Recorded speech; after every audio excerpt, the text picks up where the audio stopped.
Rheneas and Skarloey were talking quietly to Kuldee next morning when Duncan stormed up, followed by Sir Handel. "Hello," chuckled Rheneas. "Here we go." "I nearly came off," fumed Duncan. "Those coaches pushed me. The Thin Controller says they didn't. He says I kept a bad lookout. We've no money to mend you, he said, and if it happens again, we'll leave you at the back of the shed. Why does he always pick on me? It isn't fair." Skarloey said nothing. He just grinned at Rheneas. "You were saying, Kuldee," remarked Rheneas, "you had 2 coaches on your trial trip. Do you ever take more?" "No, our line's so steep that we're only allowed 1. We each have our own. Mine's called Catherine. I know her well. That's most important." "Why?" asked Sir Handel. "They're only coaches."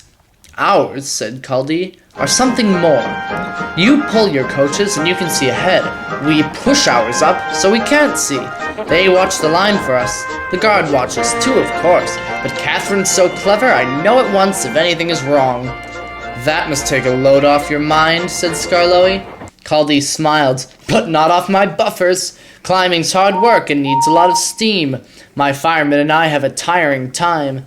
Coming down, it's different," he went on. "Catherine and I just roll. We need no steam for that." Sir Handel sighed enviously. "I should like that," he said. "With your automatic brakes, it sounds like a rest cure." "That," replied Kuldee, "is just the mistake poor Godred made." "Who," asked the little engines, "is Godred?"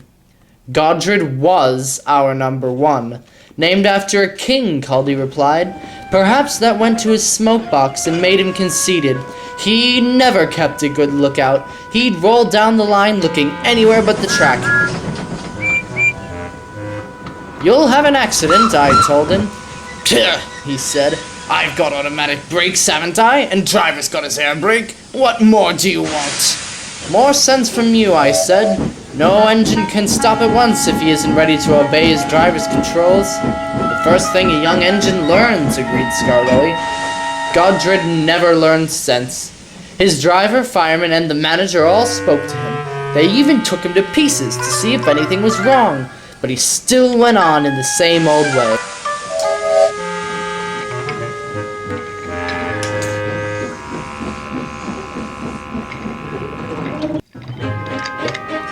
One day I was going up and waited at the station for Godred coming down to pass me. As I waited, it happened. One moment he was on the track, the next his driver and fireman jumped clear as he rolled over.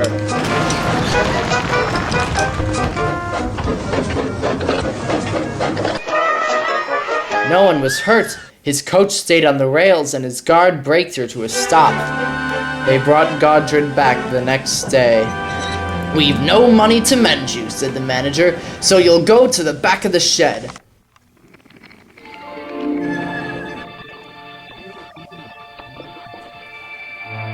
As time went on, poor Godred got smaller and smaller and smaller, till there was nothing left. What happened?" asked Duncan anxiously. "It's not nice to talk about," said Kuldee. "But what happened? Why isn't it nice?"